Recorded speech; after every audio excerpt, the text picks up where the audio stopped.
Okay, so guys, you little woodsters out there, we've got Graham and in the shop today. Ifang saved me there because I'm really bad with names. So they've got these stunning Matai tables that are currently upside down. We've got a dining table, we've got a coffee table and a bench seat.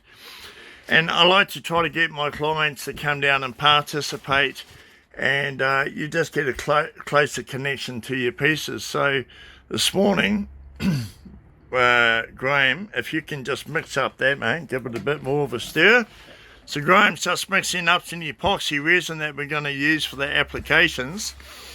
And Graham and Ifang will, yeah, was that right? Yep. Ifang, okay, I'm getting better. We'll cover the bases of the tables, and then once this goes off tomorrow, we'll flip it over and start doing the top coats again.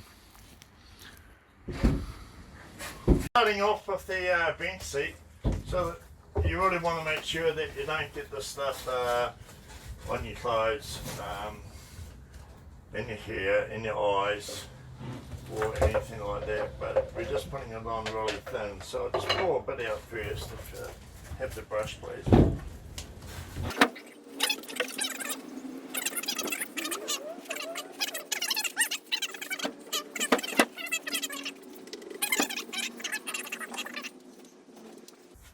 Okay, you go first, Graham. And just give a real good spread out there, and Jahan's going to do a bit of filming. I'll get the bucket out the way. Oh, yeah. And that should be enough to like really give it a good coat all over. Oh, okay.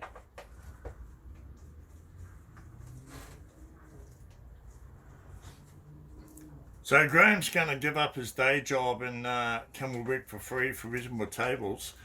And I'll be working here for a few years to pay off the tables. a few years! Do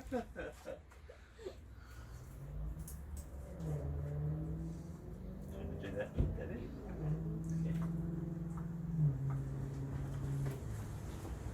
If it's getting a bit dry, let us know. I'll give you a bit more. Yeah, it might need a bit more on this end of the thing. Yeah, fair belly. So what? See what Drake's leading. Yeah, in fact, you got the squeegee there. Yeah. It's just stuck. Yeah, that's all right.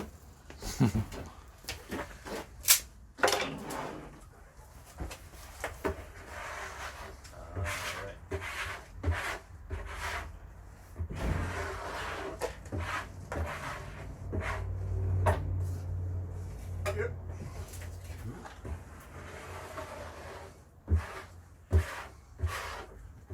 It's a bit of a sticky business, this one.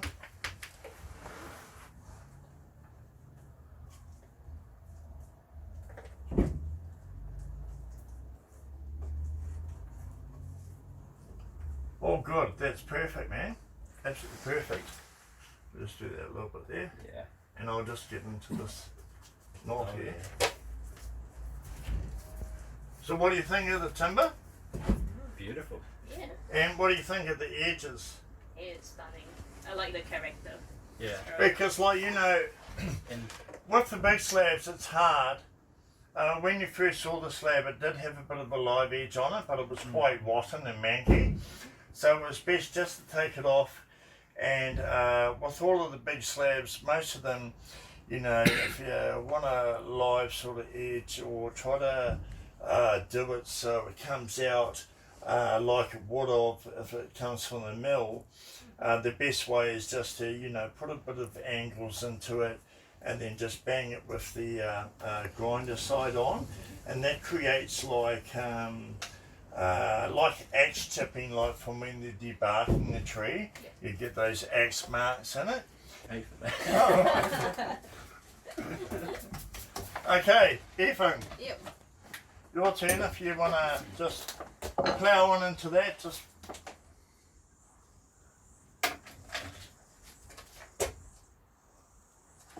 All good.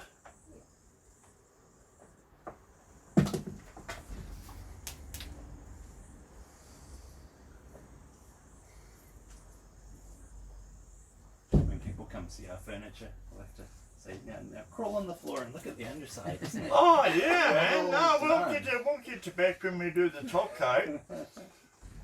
When we do one of the top pours on top, get you back, or you can come back and help do some polishing on it. Because once all the tops are done, I generally start around 400 grit sandpaper and go all the way through to 3,000 grit, and then we sand it all down and wet and sand it, and then once that's done, I take it through with a soft pad through to about 5,000. And then after that we use 10 to 15,000 cutting polish, and then it's all buffed and polished, and then we use a high-speed spill remover after that. So there's lots of applications to go to get it all done. We're doing video on all our tables, so when I get a bit of time, hopefully Jahan's going to take a bit of pressure off me soon. And I can go and finish off editing the video for everyone else's tables that have gone out, and then everyone will get a folder with the DVD and all information about the table, where the wood came from and everything else, as well as this, so you can, you know, tell your friends the history of the wood, where it came from. And you can also sit down, watch a video, show how it was all made, look at the photos, and show off your amazing talents as you're doing the resin applications. Yep. So you can see how it's already drying out. Yeah. So this will take a few. It'll take a few applications. I mean, it's just one of those things. We got to get it to a point where it's soaked in. I just borrow that from my sweater. Just get to the point where it's soaked in and it's staying shiny. If it's not staying shiny, then it's drying. It's drying too fast.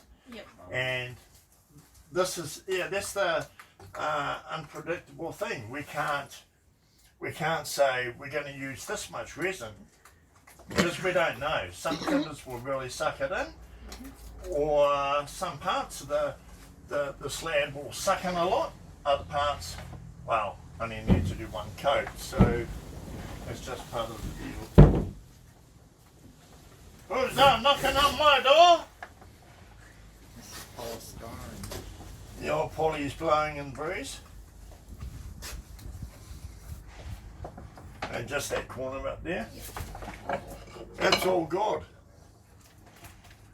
Did you think the middle here needs a bit more? I'll come back and do that later. Yeah. We'll make sure we get some on this one. Yep. And then I'll show you guys something really cool. We're going to fry some wood. Is that your lunch? No, it's not my lunch. It's how I do fractal art.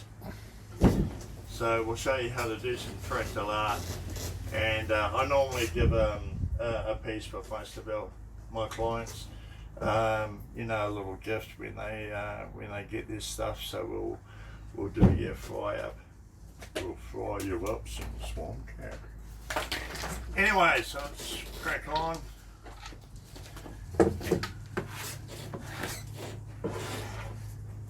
Grab another brush if you want, brother, and Yeah, sure.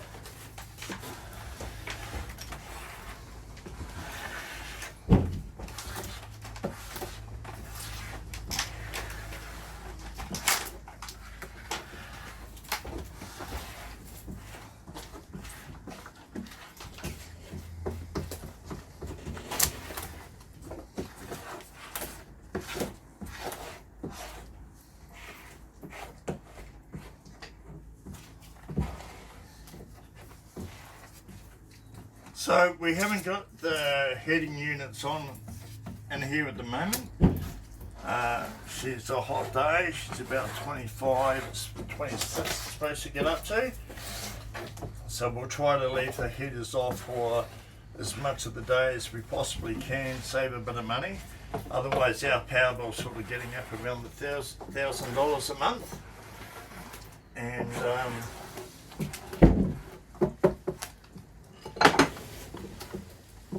it's good to save a little bit of money in summer.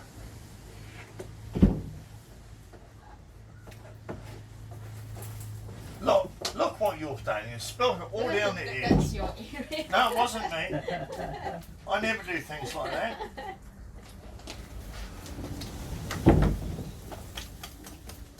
That's all good. All the sides have got to be done again.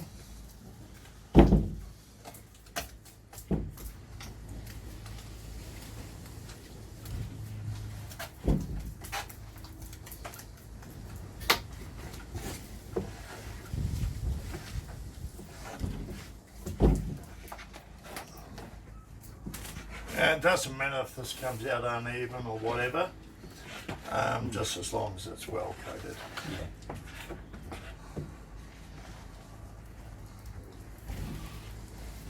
All of this gets sanded back again, and so it has just as much care as what the base does, what the top does. What we can do with a lot of our tables is sometimes clients pay a bit extra for us to give it a 5mm coat on the other side. So then you're basically two variations of table on one, because you can flip it over and it looks totally different.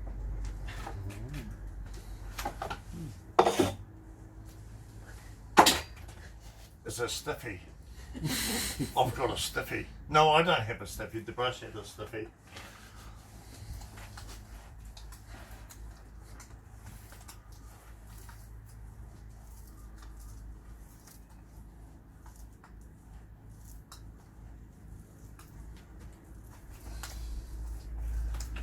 God, what a great way to spend a day, eh?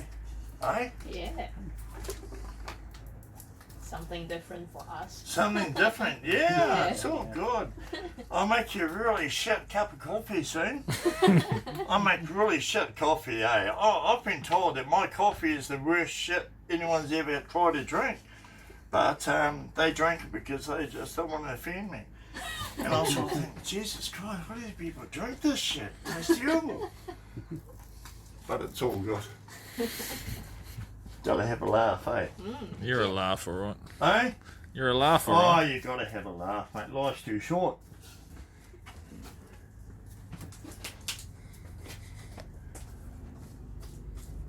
God, look at that edge. It's very sexy, isn't it? Yeah. It's a bit like me, eh? No comment, eh? No comment. Thankfully, there's no large like, bulges seriously. like the side of the table. It's like, oh yeah, you're so hot. I'm like, what do you know? Now I know you're lying. Okay. And Graham was saying that one's a bit dry. Can do it a bit more. Yep.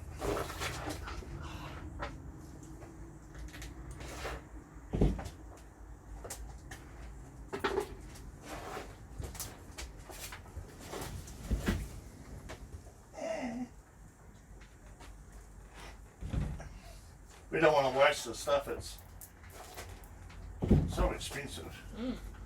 Yep. But at the same time, we've got to make sure it has a really good coat. So a lot of people, you know, I encourage DIYers to have a crack, especially if you live local. DIYers, you know, have a crack, because chances are you're going to give me a call. I'm going to have to charge you a lot of money to fix it for you. But yeah, it's got to have a crack at this and have a bit of a play. Sometimes you're lucky you get it come out perfect the first time. Other times you can run into issues. So we might be looking at doing some art classes soon, or maybe next year, where we get people to come in, and if someone wants to make their own table and they're local or they're out of towners, come down for a weekend and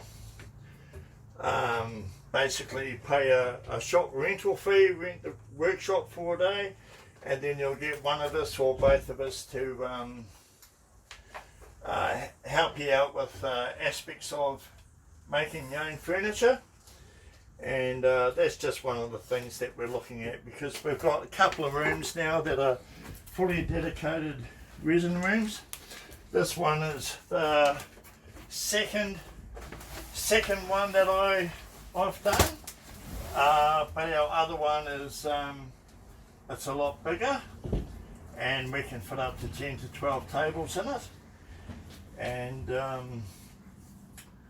that's going to be a lot better moving forward. Oh, it's all white. Can I? Yeah, cheers. It's all white and sticky. So the reason why it goes white is because it's aerated. It's got lots of air into the resin, and if we wanted to get rid of that, we'd use a heat gun to heat up the resin and pop it, but we're not really worried because it's not doing any harm. If this was on the top layer, Yeah. then we'd really concentrate on trying to get as much of that air out as we can, or else we'd end up with a white table. That is so cool. You guys have done so well. I'm super impressed.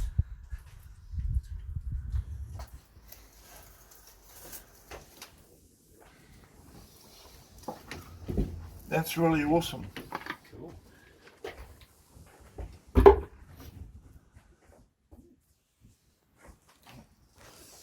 Wow. Does that look super cool or super cool? Sure does. Super, super cool. Yeah. Right, now for that really cracked coffee I promised you.